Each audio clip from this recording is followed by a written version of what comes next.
First Rounds on Me Power Hour with Joe and Hannah Should we have Feminella. like arms as we do it or something like that? Power. I did just work out. So, good for you. But I'm excited. So you're going to take the lead here I'm going to try. I'm going to attempt. and guide us through these 5. So it's going to be 5 different segments, different topics with different drinks. So should we dive into the first one? We should. All right, so our icebreaker drink is going to be the Golden Road, what is it? Golden Road Brewing Mango Cut. I've heard of this. In fact, I feel like I've tasted this before. Yeah, I think this is local. Have Golden you? Road. I think we reached out to them for the launch party, actually. Oh, really? So let's cheers it I up, do babe. enjoy the package. Should we review each place? Because I really do Yeah, we enjoy should this review packaging. it. Well, Alright. that's kind of why we picked some of these things because of, well, their packaging and then their relationship to us. But True. cheers, babe. Cheers. Oh, reach. All right. One sip, everybody knows the rules. We should save that for high noon, but what do you think? That's so interesting. It's like a I actually beer like it. and a seltzer all mixed together, isn't it? Yeah, it's a mango wheat ale, but I like it. I'm going to give it 7.2. I was going to say 7.5. Okay. All right, so I feel like we're pretty on the same page. All right, so this first round of questions for our icebreaker, maybe we should just do some icebreaking questions. Let's do it. What was your first impression of me on our first date? Like initially when you first walked up, what was it? Some of these questions are going to be easy because we just did an interview today together. Yes, we did. So the first impression was that you were very tall, very beautiful, and I just kept thinking how tall and beautiful you are. And I was like, wow, she's a little too tall for me. But besides that, once we sat down and really got to know each other, my first impression was I thought that you were just going to be just a beautiful person. And I quickly saw your inner beauty was way more powerful than your outer beauty. And I think that's kind of what set me off on the right foot with you. Oh, that's really sweet, Yeah. darling. I'd say my first impression of you, well, first initial impression was like, this motherfucker is late. And he lives Always. 10 minutes around the corner. Like, not even 10 minutes. You live 2 minutes away and you were 10 minutes late. So that was, in my head, I was like, do I give this person an internal strike? But yeah, I'd say the same thing. It's like you looked like your picture, which was always a really promising thing, right? Within the realm of dating apps. I feel like so many times I went on dates and I was like, is this the same person? But that was very clear that you were the same person. And yeah, I'd say the same thing. It was like, I was like, I'm physically attracted to this person, but there's something mentally or spiritually that's going on here that I can't quite figure out. But Tiana, so when when I lived with Tiana, I used to show her all the girls I was going on a date with. And when I showed her your profile, she immediately said, that's not a real person. And I said, yeah, it is. Which is a high compliment, I suppose. Yeah, for sure. But yeah, so we did not think that you were a real person. I'm real. But it was also cool that we did go on our first date the way that First Rounds on Me works. So that was really cool. And I think it really made me excited to know that someone of your caliber was open to meeting that way and being that spontaneous. I think that's the thing that we always go back to and what is just so symbiotic and beautiful about the app and then our love story is the fact that we met in the exact same way that the app works. But I think that it kind of even speaks to the fact that it's nothing to do with caliber of person. It doesn't matter what job you do or how you are. It's literally, truly the person that you are. And if you're willing and ready to kind of put yourself in a position where you actively want to date, you want to go and put yourself out there. All right, first impression, that's pretty good. Overall positive. Describe the moment you realized you were in love with me. So second date in Manhattan Beach. Yep. I forget where. Second date, so crazy. I forget where the place was because it was during the pandemic and everything was outside. I think we were supposed to go to the Strand House, but it was closed. Yeah, so we just ended up picking some random little place. Hey? Yeah, right on that block. But yeah, I remember sitting there with you and it was a second date and yeah, that feeling was just really strong and it was a feeling I never really had before. And I remember saying to you, there's something I want to say to you, but I'm not going to say it because it is our second date. And your reaction could have went many different ways. Obviously, you're welcoming of the knowing what was going to be said or thoughts of what was going to be said. The unspoken elephant in the room. Yeah, it was very nice. And, you could have got turned off or got scared and maybe then it would have meant my feelings were a little premature or not the right feelings. But I think me having that feeling and you reciprocating that feeling, just made it real. It was, and I will attest to that and kind of like build upon, like, does that feeling of, because I feel like there's always that struggle, right, in the start of when you start dating somebody, be like, do I tell them how I feel? And like, is it too soon to say this? There's all of these like unspoken rules. And what I loved about that was you were like, there's something I want to say, but I don't want to say it out loud. And I could literally see the words like floating above us. And I was like, don't worry, I feel the same way. Because I wanted you to understand that like I was right there with you, but we didn't, I think it would have screwed things up a little bit if we had said it that night. I think it just would have put an expectation on what our relationship was supposed to be rather than like what it's supposed to happen naturally. Yeah, and right? I think that's kind of the problem when people play games today. Because if you're on the same page and somebody else is on that page, there's nothing to be scared to say or nothing to kind of hide. And I think, like I said, if I had felt that way and you didn't, at least I knew. Yeah. I was being honest is how I felt. But you kind of want to find that person where you're okay with saying however you feel. And if you communicate the right way, that's just going to be a more solidified justification of the right person that you should be with. Yeah. I think the moment that I found out that I really loved you is, I think it was maybe after, it was after our second date when we had slept with each other for the first time. And I kind of like laid everything out on the table, probably out of nervousness, just being like, hey, so just so you know, this is what I deal with. And even though I could tell that it scared you a little bit, the way that you received it and the way that you had expressed to me that you had not had a lick of any of that in your own life, I could see the understanding. I could see like the cogs turning. And I was like, even though this person has never had any experience of these types of situations in his own life, he's striving really hard to be empathetic. And that built off of the feelings and all the unsaid I love yous from that first date I was like, I really, truly can see myself with this person. Yeah, and I think we got lucky a little bit, but the way that we played it out was really a good timeline, because I feel like you shouldn't overshare those deep things on a first date, because it's so much easier to run away or just it's also, that's a lot of information on a first date, right? Like first date is really truly just to see how that connection flourishes. And then from there, second, third, fourth date is when you start to get into the nitty gritty. Yeah. And I think first date, we just got to know each other. We had a really good time.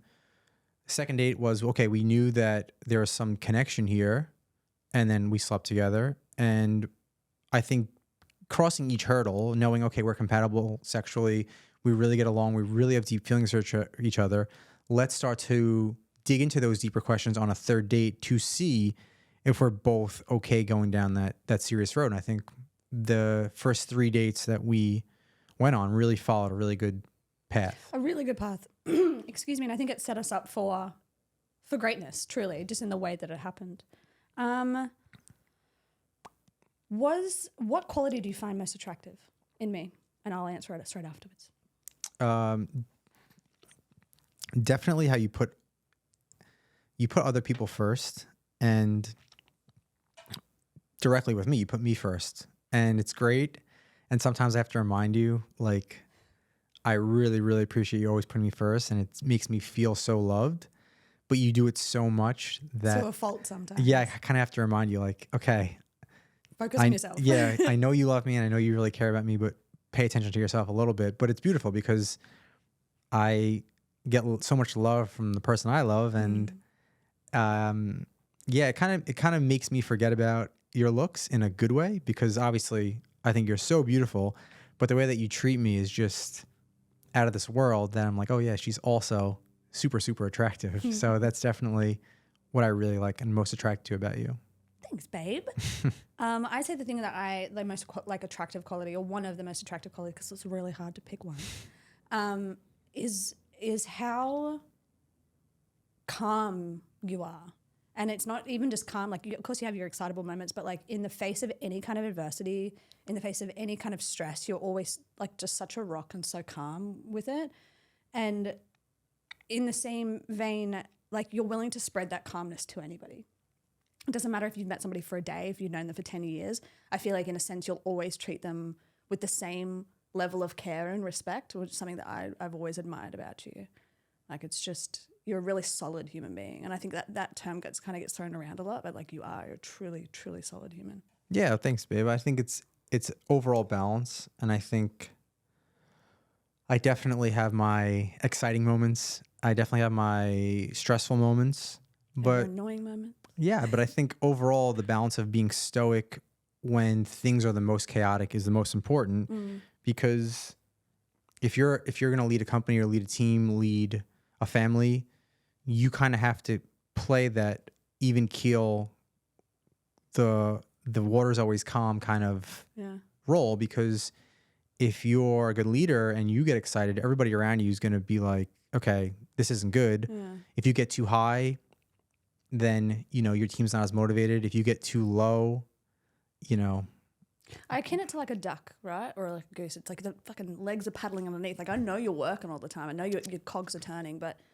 on the surface it seems very calm. And as you said, it relates to not only your business, but to our personal life. And then thinking, towards the future of our family, like how incredible that attribute of yours is going to be, not only for the greater good of our family, but just for our children to see. yeah. And I think the one thing I try and do is always realize that somebody in the world has it way worse than you. So the problems that we deal with, especially in the first world, the West, they're tough, they're challenging, and people should be upset or take them seriously. But on the grand scheme of life, the things that we deal with, it's important for us to take a second and realize, okay, this is a big issue, but how big of an issue is it with, the things that people deal with in third world countries that just want to get food and water? And I think that I always, whenever I'm dealing with something really stressful, I always try and take a second and be like, okay, I'm dealing with this, but what's somebody else dealing with it? And then it quickly brings me back down to earth and grounds me. You have a very good ability to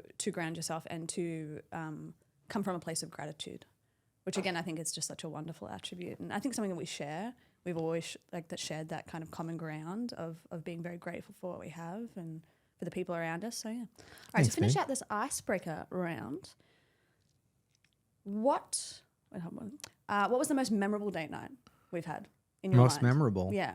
Like what sticks out as a shining light? And do not steal my answer. That's in my head. You better not.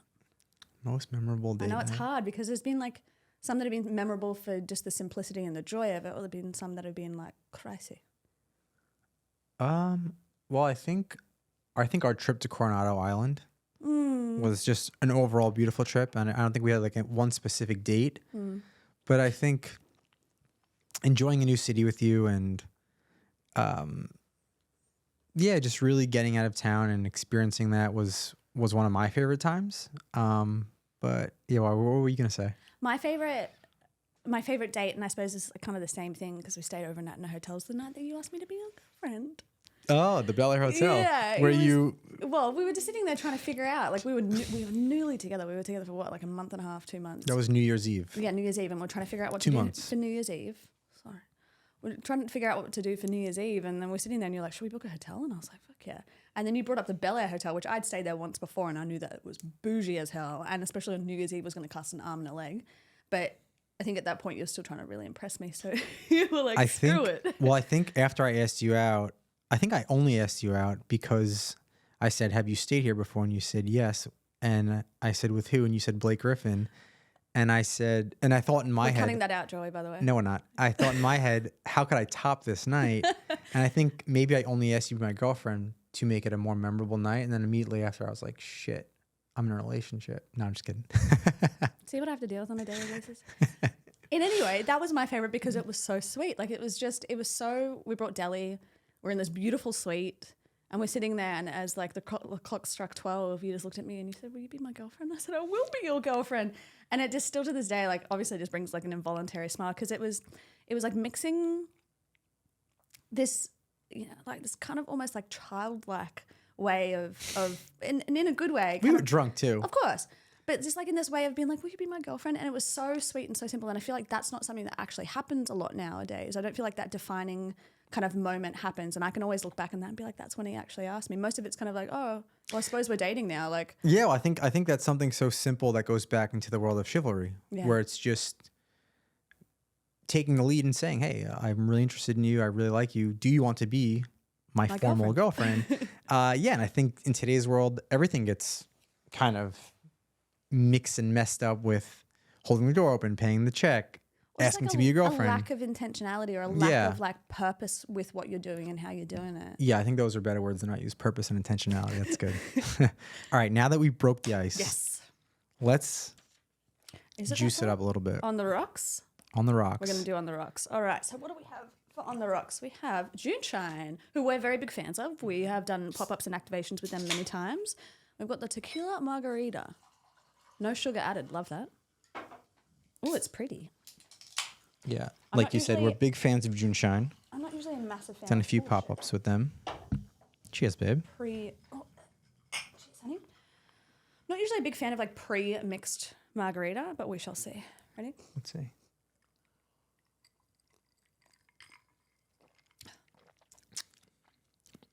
It's got a tang to it. It's not sweet, which I really, really, truly appreciate. It's good.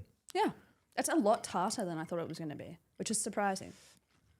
Also, we did just have a beer, so A sweet one at that. All right.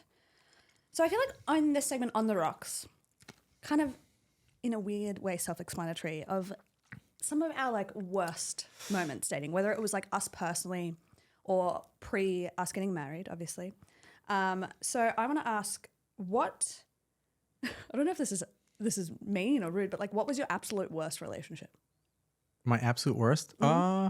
I've You don't only have to been name names. I've only been two, like as an adult. Yeah. So that's in my 20s. Yeah. One of them, I was a chaser. I was just in my early 20s, just hoping I could do anything to make this girl like me. And it wasn't bad. I mean, it was great. We were young. But my other relationship, I think I told you a little bit the other night about some more context behind that relationship because you only really knew it as just a flippant last relationship I was in, kind of bad situation. Yeah, that's what I heard, like just kind of horrible stories, not only from you, but from your family as well. So we were actually dating when we were like 13. So she was like another childhood girlfriend. And yeah, it was like more of infatuation and popularity as well. So getting back together in our mid 20s, you know, obviously you grow a lot, you change a lot. But she was dealing with a lot of health issues.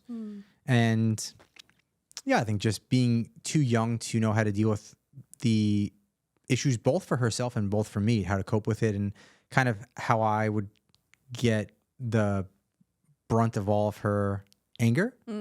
But yeah, it was very, very hot and cold and it's just not something that I felt comfortable or wanted to be in. Do you think it was because you were just so young and because like you had that connection from being younger and then it would like, do you think that you actually wanted to be with each other or was it just this comfortability level?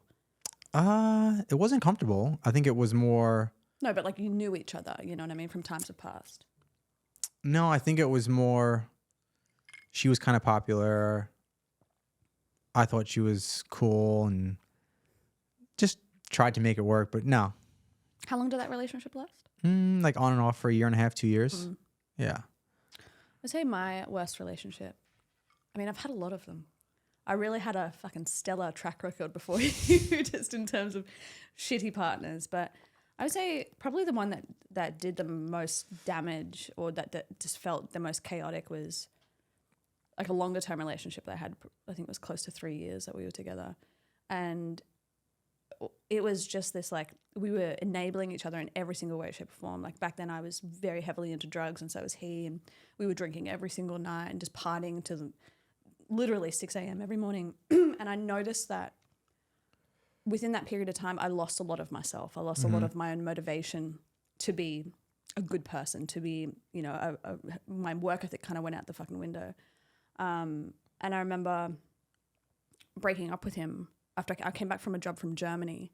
And I was in Germany, I was sober for like a week. And I was like, what the fuck am I doing? And we lived together. So I got back and I came back and I just said, hey, listen, I can't do this anymore. And then he lost his fucking mind, destroyed our apartment,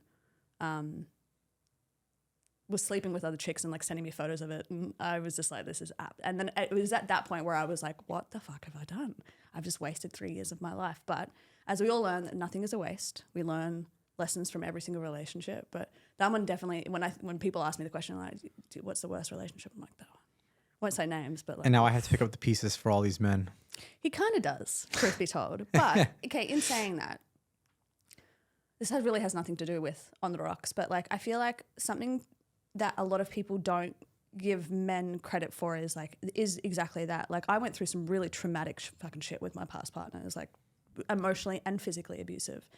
And I think we've learned through our time together that like there are a lot of things that I'm working through you and through our relationship. And you do such a good job for the most part of sitting there and reassuring me and explaining to me like, hey, listen, I'm not like everybody else. Like, a couple of weeks ago, you sat me down and said, Hannah, I'm not going to cheat on you. I'm not cheating on you. I'm not like your past relationships. And so I feel like people like that just you don't get enough credit, and it's really not really talked about enough, like the healing that you do through a healthy partner. Yeah, and I think you needed to go through all the everybody needs to go through all the relationships that they go through to realize this is not what I want. I think every relationship helps in some way, even if you can't see it in the moment and it's really traumatic. Yeah. It will shed light on what you want and don't want. Especially at the very least, it sheds light on what you don't want. You know what I mean? Even if it's not teaching you positive things, it's teaching you the negative things that you do not want to deal with anymore. And I think that when we first got married, I was like, oh my God, now I really have to work through all this shit. I can't walk around just thinking my husband's cheating on me because of past relationships that I've had.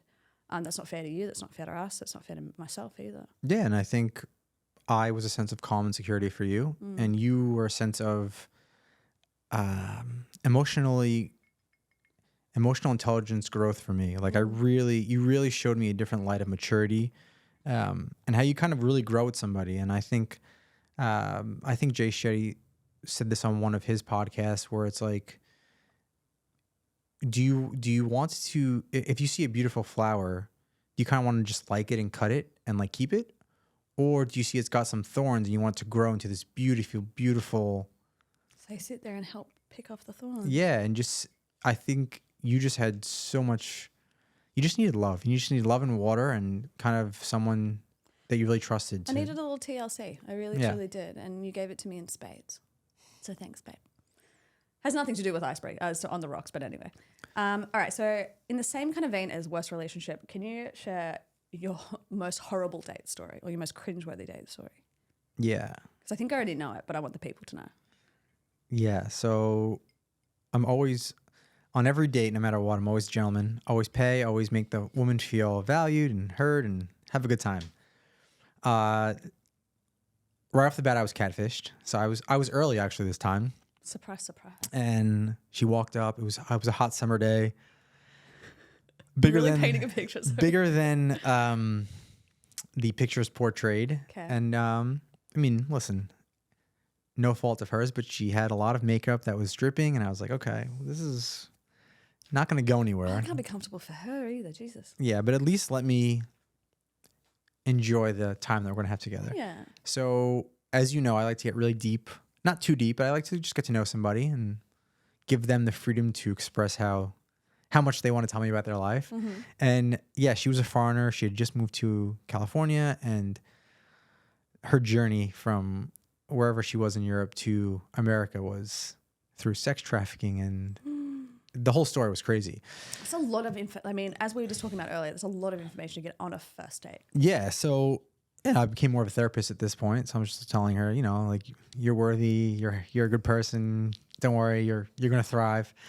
Had dinner, had a few drinks, and I was ready to pack it up and go. I was like, all right, I'm gonna go to sleep. It's the end of my night. And she had said, you want to go to this after party at my friend's house? And the look on her face, I was like, I can't say no, because you could tell that she was kind of into me. So I should have, but I couldn't just. You should have said no, but you didn't. I didn't nip it in the butt. So I said, sure. So we go to this guy's house from Israel. We show up. There's, I think, two Russian girls doing coke. As soon as we walk in. Sounds about right. She knows the guy. They start talking. Doesn't know the girls. The girls are like, who's this girl? So I'm just, whoa, what's going on here?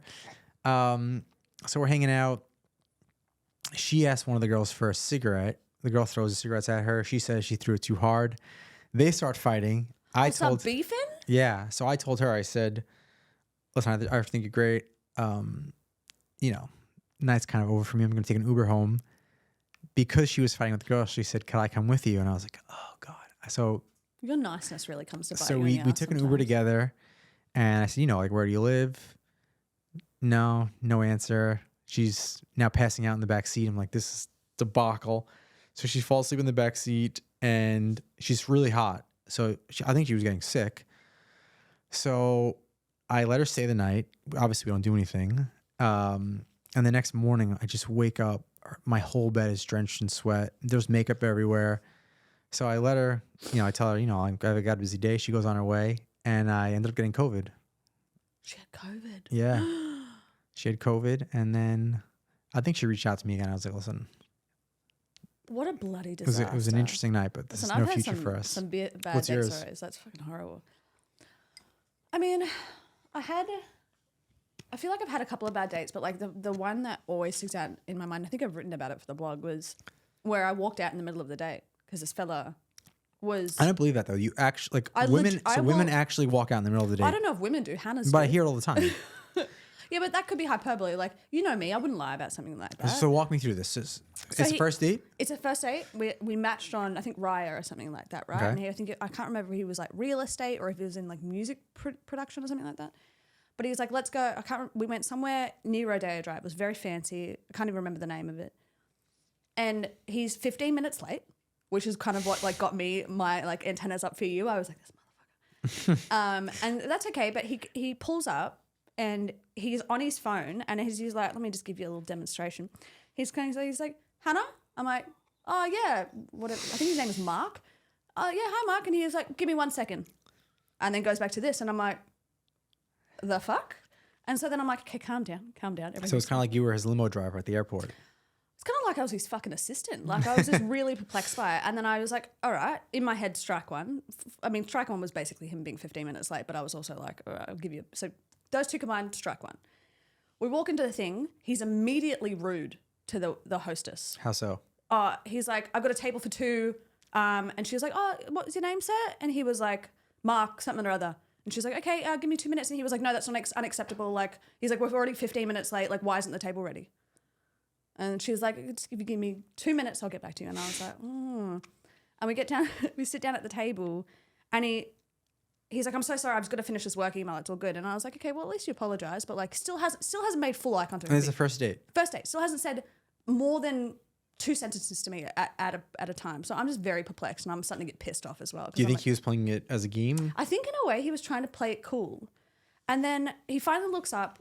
He orders my drink for me, which is like, sounds chivalrous, but it's not. Like, what did he order you? Can't remember. So he didn't know what you like. He just said, didn't know what I liked. Didn't know who I was as a human being. We had talked for maybe 10 minutes on the app when he was like, "Can I take you out?" And I was like, "Yeah, sure." So we're sitting there and we finally start talking. And the only questions he asked me is about modeling. Is about who I've modeled with, what agency I'm with, how he knows all of these Wilhelmina models, X, Y, and Z. And I'm like, okay, cool. This is amazing. And the waiter's coming over and they're bringing us little bites because at this point he's ordered some food as well, right? And I was saying something to him and he's like, yeah, oh, yeah, really? And he's still doing that. And at that point, I was like, I'm fucking over this. I'm absolutely to the end of my tether with this. And so I said, do you know where the bathroom is? And he said, and he didn't even look up. He was like, yeah, it's somewhere over there. And I just slipped my bag off the back and I walked in. The bathroom was like a fucking movie. The bathroom was that way and the front door was that way. And I just slipped around that way. And I turned to the hostess and she just looked at me and she like smiled at me. And it's like she knew, she understood what was going on. And then he's sitting there texting me. 10 minutes later, he texted me. He's like, where are you? I was like, I left. He goes, no, you didn't. I said, I fucking did, mate. Because I was like, how dare you? And I ripped him to him, but I was like, how dare you take someone out on a date and act that way? And I think I said something to the effect of like, your parents should be ashamed of you. Because I feel like that's a really good insult. Like your fucking parents should be ashamed of you. What is Charlotte saying, Sex and the City? I cursed the day you were born. Yeah, you should have said that. I should have said that. But I feel like that was too harsh for the environment. But I feel like your parents should be ashamed of you was really on the point. And then he proceeded to go off on me on text message. He was like, you're a fucking bitch, blah, blah, blah, this and that. And I just didn't respond. I was like, you're not even worth my fucking time. But it was so almost telling of like a majority of the dating scene here in Los Angeles of this like holier than thou. Like the only thing he gave a shit about was the fact that I was a model. That's the only thing he could connect with me on about. He was sat with his head in his phone the entire fucking time. We talked about kids and saving the world. Yeah, we did. Yeah. And that's right there, ladies and gentlemen, is the fucking difference. Like, Before we end on the rocks, yeah.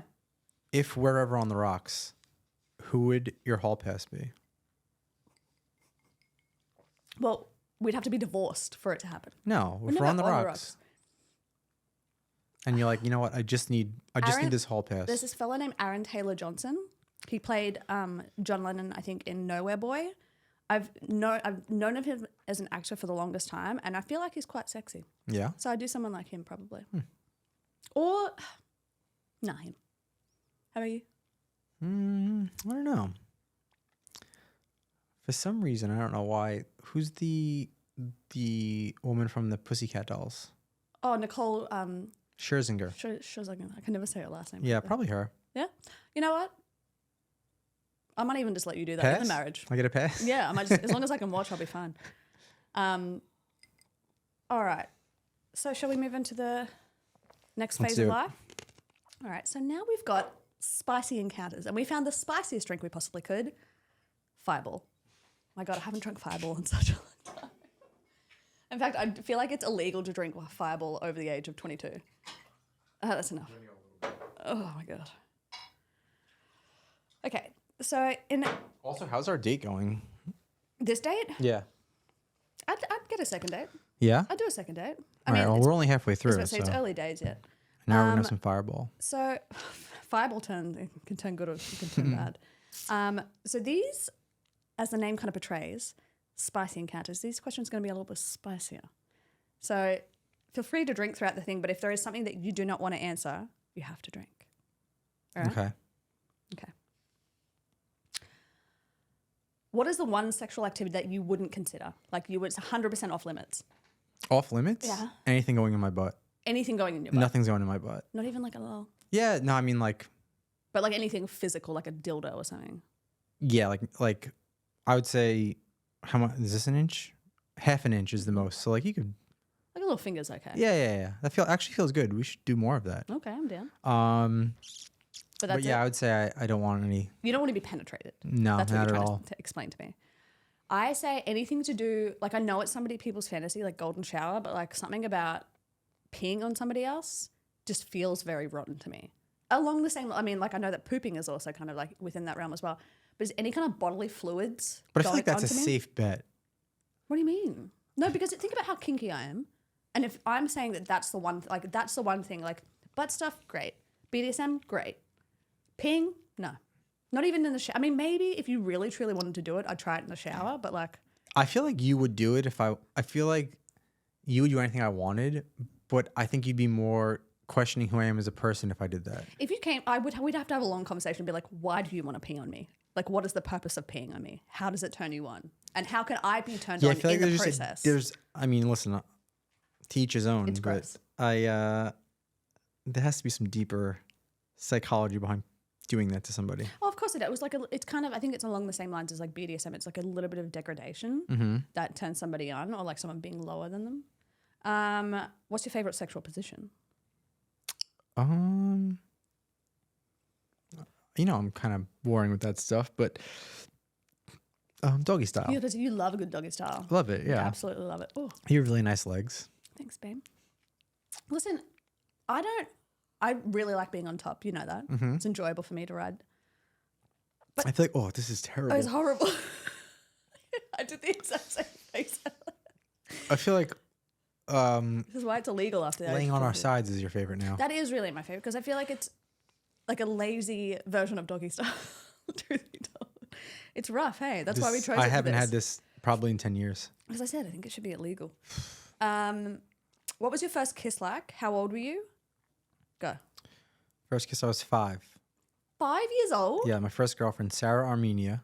Love that you still remember her name. Sarah told me that I was her boyfriend and that I had to kiss her. And then Props to you, we Sarah. were at her house in her bedroom.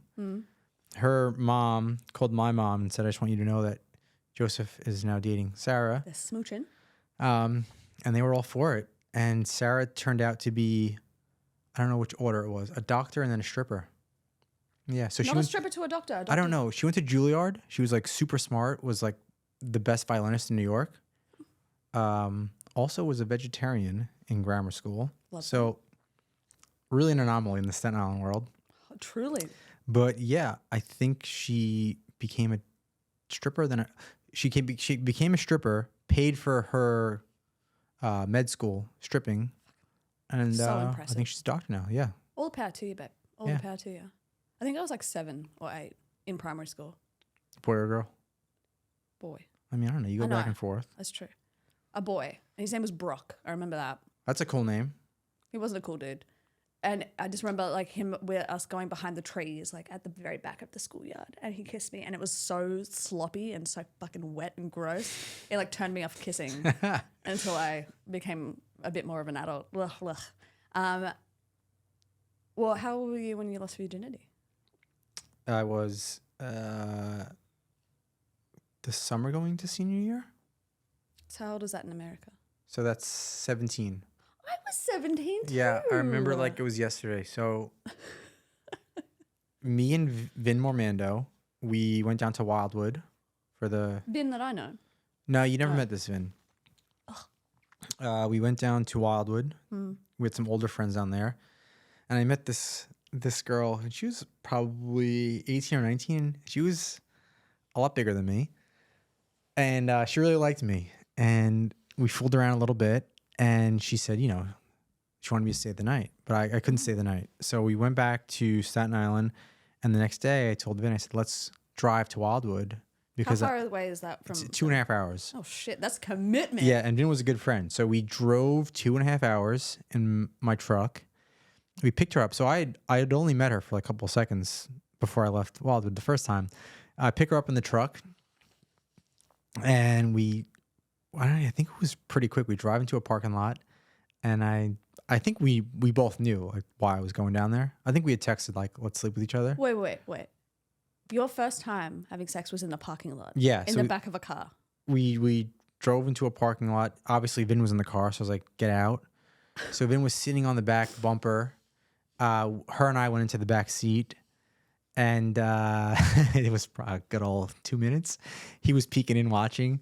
Of course. I finished and he got back in the car and she was just like, oh, it was cool. And is this something that this young lady did as a rite of passage? I don't know. Maybe I think she wanted to lose her virginity too. So it was just like, let's just do it.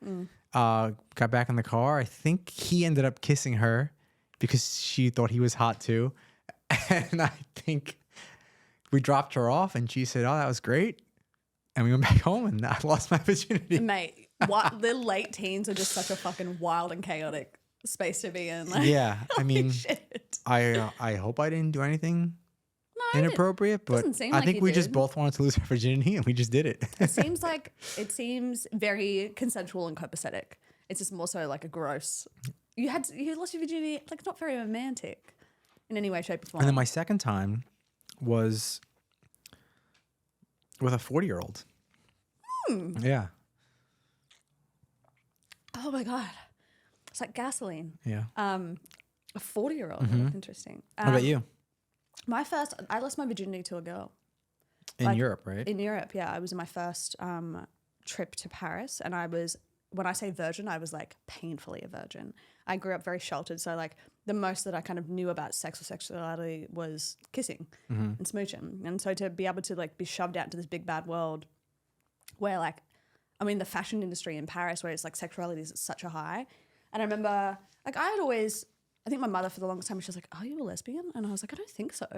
I think I like men. But then it was always kind of like flipping back and forth. I was like, I like both. And it was just this like, not confusing, but it wasn't confusing. It was more joyful, the fact that I had two different sets of options, right? Yeah. And I remember we had done like 10, 12 castings that day. And I think I'd smoked a little bit of weed. One of the first times I ever smoked a little bit of weed. And we were sitting there and we just started kissing. We started fooling around. And then she used her fingers and popped my cherry. Oh, wow. And she was like, I remember her popping her head up and she's like, are you a virgin? I was like, yeah. And then she went, what? She's like, Hannah, I'm so sorry. I was like, no, it's good. Like I didn't need to be a virgin anymore. But it was a really beautiful experience because it was very intimate and it was very romantic in a sense. It was really soft. It wasn't like this.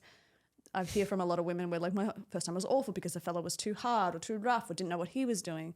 So it was really nice to know that like that was my first sexual experience. Yeah, that's basically. Nice. Yeah.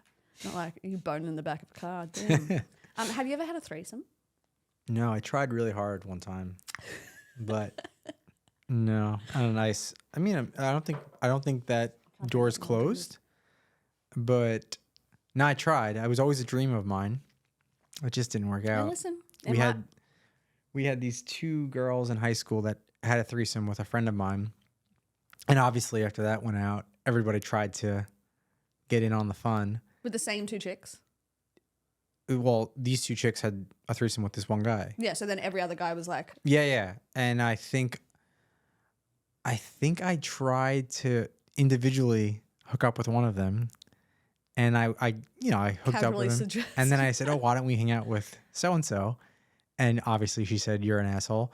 And then I hooked up with the other one and said, oh, why don't we hang out with so-and-so? And she was just like, you're an idiot. Dirty dog. Dirty dog. It never happened. I've had many threesomes. Yeah. Many threesomes. Really? Yeah. Never two guys, me. It was always two women, one fella, much to the delight of ex-boyfriends in past. But I always thought it was a really beautiful experience. I always really, really thoroughly enjoyed myself. Like I said, I have a certain proclivity towards women. And so I got the best of both worlds. I had like my partner, and then I had this beautiful, sexy young thing who typically, like, I would kind of always go after women who looked at the opposite of me. So short, big boobs, brunette. Did you get any sense of jealousy if something happened between, like, not happened, but when they were... No, I think that because of like the rule that I always had is like I had to pick the woman. I was in charge. Like I was always the one that said, you do this and you do this and you guys come together, because that was the only way that I could feel comfortable and not feel a sense of jealousy. But of course, even if you sit there and set it up in the right way, there's always going to be just like a little pang of jealousy. Yeah, that's why I don't think we'll do it, because I know you're open to it, but I think that I wouldn't even want you to experience any jealousy. I think the idea of it with us is a hell of a lot better than the reality actually would be, you know what I mean? Well, the last spicy encounters that we're going to do is, do you think about me when you jerk off? Never.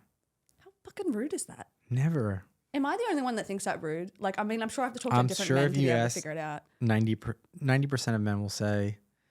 Is it because you want to keep me as this kind of like... Yeah, like, you're my wife. You're the, like, the Virgin Mary, the perfect...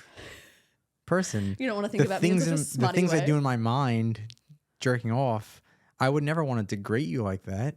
Thanks, babe. But I kind of want to be a little bit degraded in your mind. Not in my mind. Not in like real life, but like in your mind, it would be nice. No. Who do you think about when you jerk off? Is it stories? Stories. You just play stories in your head. But it has to be a specific person that you think about. Oh, it used to be like older women when I was younger. The old moving company. You go to move her stuff. Oh, really? You make up full scenarios? Oh, for sure. Yeah. Yeah. It's like watching a porno in your mind. That shows that your imagination's quite vivid. That's nice. Nice. It's very good. Yeah. That's hilarious. I feel like it's quite rude. I don't know why. I'm annoyed by it, but I'll let it go. It's fine. What are you going to do? All right. This next segment is going to be Who's More Likely, where we use these handy dandy pieces of paper. J obviously is for Joe. H obviously for Hannah. Who would be more likely? Whoever is more likely has to drink. Okay. So if we both agree on it, then we both drink. If we simultaneously agree on one person, that person has to drink. If we cannot agree, both of us have to drink. How does it work? It works that if we both agree on the one person, that person drinks. Yeah. If we disagree, then we both drink. That's exactly what I just said. Yeah. Verbatim, that's exactly what I just said. I know, but I want to say my side of the story. I'm going to pour me one. Who is more likely to remember anniversaries and special dates? Well, you can't play like that. You got to surprise your... Nah, I don't need a surprise because I'm pretty confident in that. Yeah, yes, you. I feel like I'm more likely to be able to. All right, so I have to drink. Yeah. Right? Yeah. Because I lost? Yeah. Okay. All right. All right. Who's more likely to suggest watching a romantic movie? Oh. Easy. Absolutely easy. Yeah, I'm a rom-com fiend. You are. I could never get over the fact that you are so much more into rom-coms than I am. Fill her up, babe. Okay, who's more likely to be an adventurous eater and try exotic foods? Me. I feel like me. You're a friggin' vegan. I was a vegan. I'm not a vegan anymore. It's definitely not you. I am definitely... Okay, how many exotic foods have you tried? Have you tried balls? You're have you tried vegan. brain? That means that you eat 10% of the foods in the world. Bro, I'm not a vegan anymore. I'm a pescatarian. All right, we'll both drink them because I definitely disagree. You know I'm right. Have you eaten balls or brain or tongue? Yes, in Spain, in Madrid, I had bull balls. All right, I sit corrected. Well, I feel like this is just making me drink, but it's okay. Who's more likely to take charge in a crisis situation? This cannot be the way that it's opened. What do you mean in a crisis situation? Like, who's more likely to take charge, to be like the calm within the storm? Didn't we just talk about me? We just talked about. That's why I just want to drink. Oh, I thought it was going to be you. No, I just want to drink. But I feel like with children or people we love, you're actually pretty calm, cool, and collective as well. Yeah, I feel like we both have our areas in which we can bring that calm, cool, collected. Who is like more likely to be practical when making big decisions? You. I'm the most spontaneous, irrational This man person. will be flying on a Thursday and he'll book the flights on a Wednesday night, and it stresses me out to absolutely no end. Absolutely no end. Because I have no stress, which means I'm going to live longer. Yeah, we'll see. Who's more likely to win a hot dog eating contest if it was a vegan hot dog, not a regular hot dog? Who's more likely? Obviously, You, Joey Chestnuts. because I'm very healthy. Yeah, but you're forced to be in the competition. I think you would win. You reckon? I think Yeah. I would too. Yeah. I'm glad. Who's more likely to win in a game of trivia or board games? You. Yeah, So that I means I have agree. to drink because Yeah, you won. I agree. Who's more likely to fall asleep during a movie at a cinema? Hands down, you can't watch 5 seconds of a movie. I can't. It's really But we're hard. watching Beef, and you're making your way through Beef, which I'm very proud of. Thank you very much. What's the last thing that we watched front end that I really enjoyed? What is it? You know, it's there in your mind, but I can't think of it.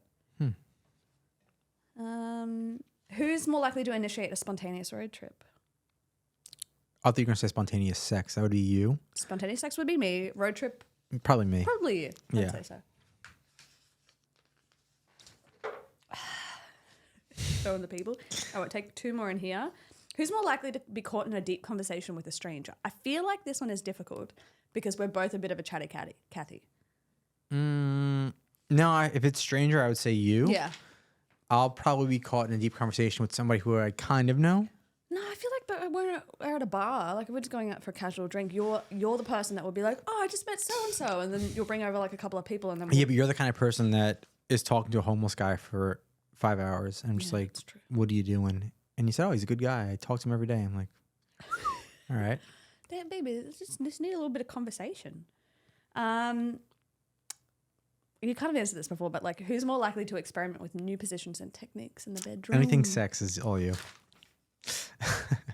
I'm just more of a hypersexual human being than you are. You've got many more things to worry about than being sexual. All right, baby, that brings us to our last call. The last I call. can't believe we're all the way here. Popping some champagne. Can you pop champagne? I don't know. Let's see. It's terrifying. So the last call is going to kind of just be about what we see for the future. You know what I Okay. mean? Like, we've talked about how we met, the aspirations of everything. We've talked about our sex life, our firsts, our lasts. And so this is kind of just like where we see our life going and what the future plans be. Did that pop at all? No, it was a twist off champagne. Very disappointing. Very anticlimactic. The bubbles look nice, though. It does. Thank you, darling.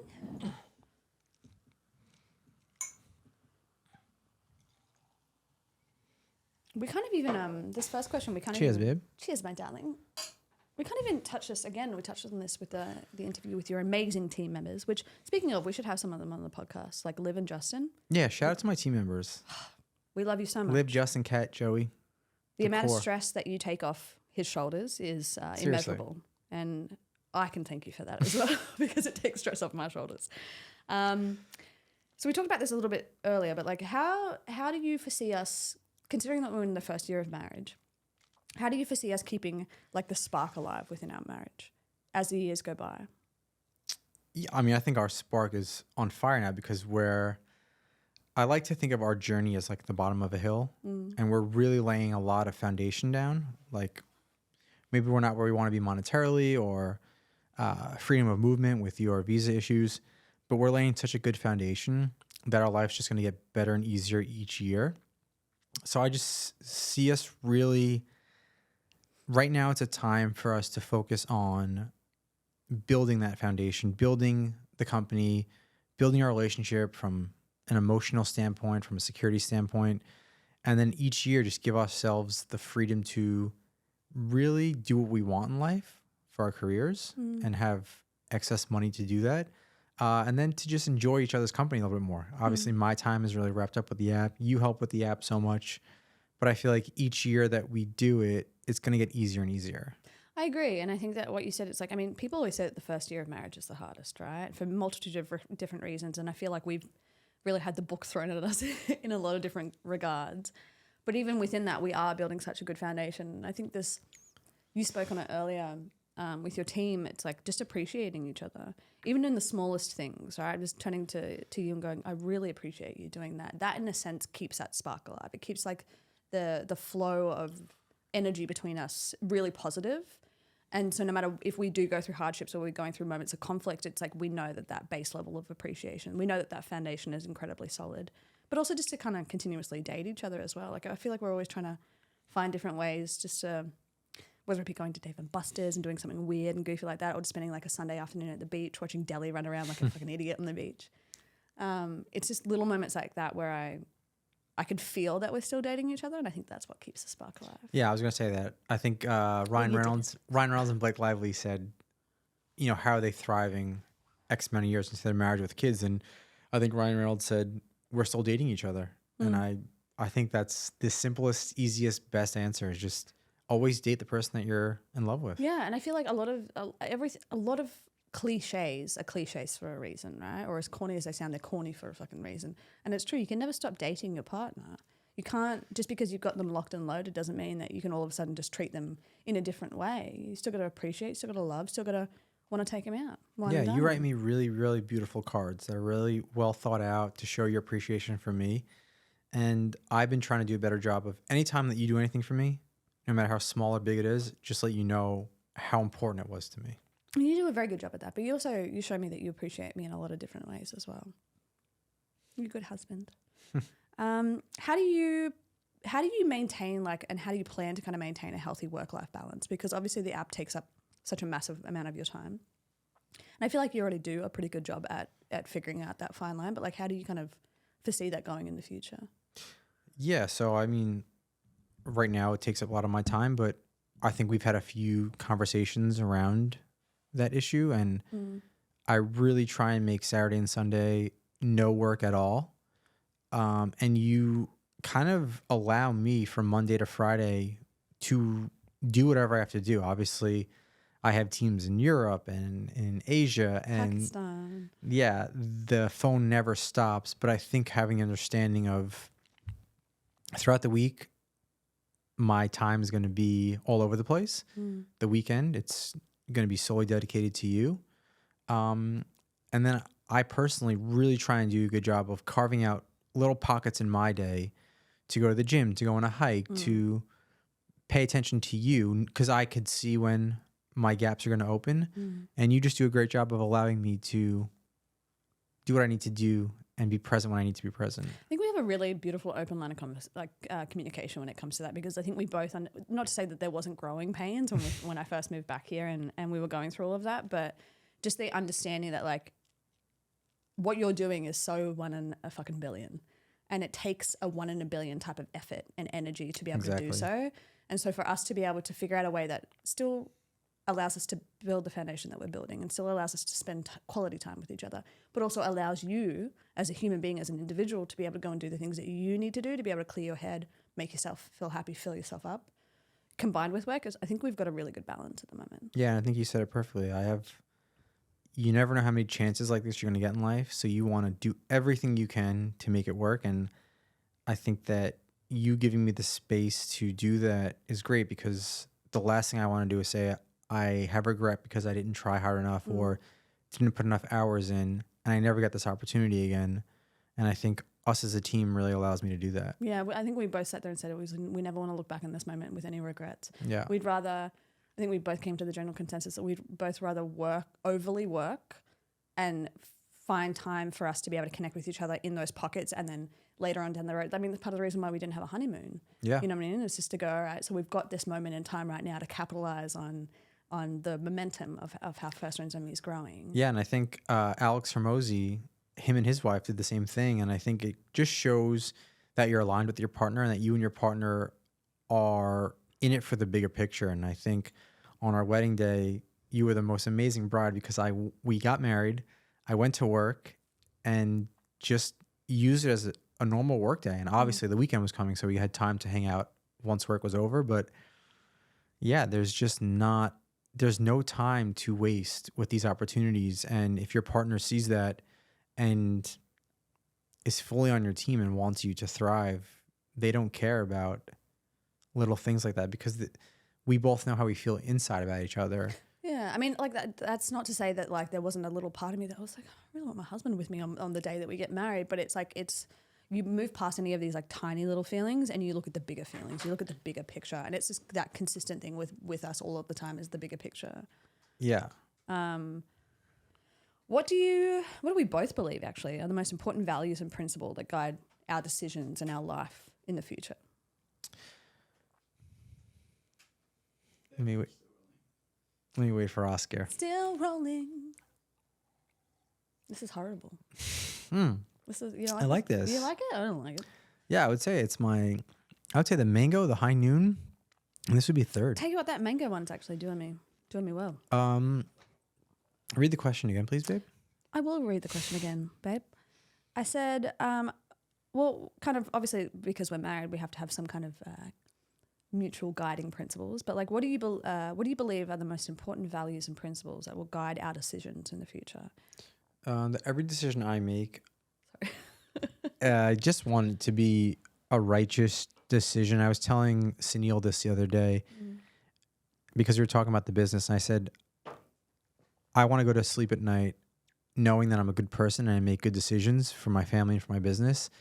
And that's really it. I want you and I to spread health, wellness, and love to the world. And maybe some people won't like us. Maybe some people will think our ideas are bad. But if you and I come from a place of love and gratitude and righteousness, whatever anyone thinks about us, I really don't care. I think that's something that we even, just going back to our very first date, we sat there and talked about is like, what mark do we want to leave in this world? And it was in different ways, but it was both of us going, we want to help people. We want to have a lot of money for the purpose of being able to help not only our family, but the greater good of the world. And I agree. I think that like kindness and empathy are two really big principles that we operate off of. Also resilience and like strong ass fucking work ethic. Another thing is that will kind of continue to like guide us as we go through in life. Yeah, and I think I want to teach our children drive and empathy are the two most important things 100%. Because hand in hand though, those two things hand in hand is like an unstoppable fucking force. Yeah, because if you don't have drive, there's really no point in living. And if you don't have empathy, you're not going to have the people around you that are going to help get your idea or get your dream to flourish. So I think having empathy for people to believe in you and you to believe in them and create that trust with a really, really hard work ethic is my idea of a perfect life. Work ethic is such a big thing, like such a big thing. I remember like when we first met, and I'd always had a really incredibly strong work ethic. Obviously with my job, it was very volatile. So like, I could only apply my work ethic to certain areas, but something that we always really bonded over and something I cannot wait to teach our children is to just be a little badass, like work their ass off.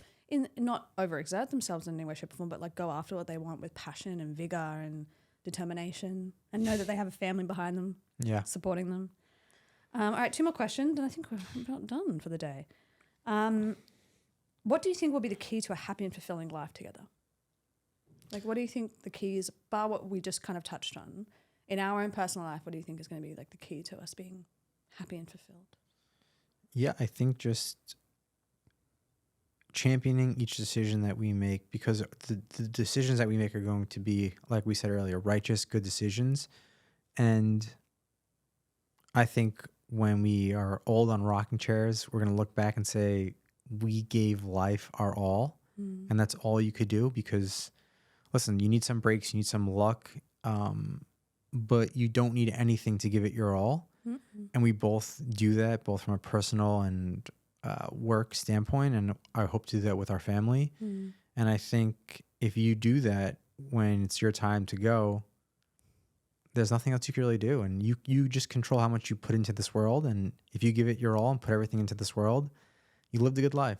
I agree. I wholeheartedly agree. And I think also to add on that is the ability to not only spend time with our families, our respective families, even though on opposite sides of the globe, and then also to create a family is like this idea of like, I mean, if we never had children, I'd still be, blissfully happy. But just the idea of us like expanding, creating a little tiny us is something that I really look forward to. And it's like the joy and the happiness in that is immeasurable. And I think it will be a big key to our happiness in the future. Like that's something I said to you on our first date. So then I said, what do you want to do? What do you want to be? And I was like, it's a very unpopular opinion here in Los Angeles. I was like, but I want to be a mother and I want to be a really incredible wife. Like I know that. And you will be. I see it every day. Thanks, babe. All right. So to end, I feel like actually that was the last question because it's like that was a good question to end on. Wasn't it? It was. I feel like it was. I mean, this is a little stop and starty just because it's the new, kind of premise of these new segments. But I've really enjoyed, I think it was an excuse for us to just drink with each other. in all honesty, I was about to say I really enjoyed drinking with you today. Not that we can't do that at home, but I'm glad we mixing did all it these televised. random drinks. Honestly, I feel like we're in the clear. The Fireball was just okay. Actually, favorite drink out of the entire ones. I'm biased to High Noon, and I really Can never like go wrong it. with a High Noon. I really like High Noon. I am pleasantly and shockingly surprised by this mango. What's it called? Mango Car? Yeah, the mango cart's really good. It's like a seltzer and a beer all rolled into one. I could probably only drink one of them, but Yeah. just in terms of that, it was really delicious. Nice. Well, baby, I really enjoyed having a chat with you today. You too. Look forward to us hosting the podcast together with some guests, but this was nice to spend some quality time together. QT. Until next time, I suppose. All right. See you later, baby. Bye, honey.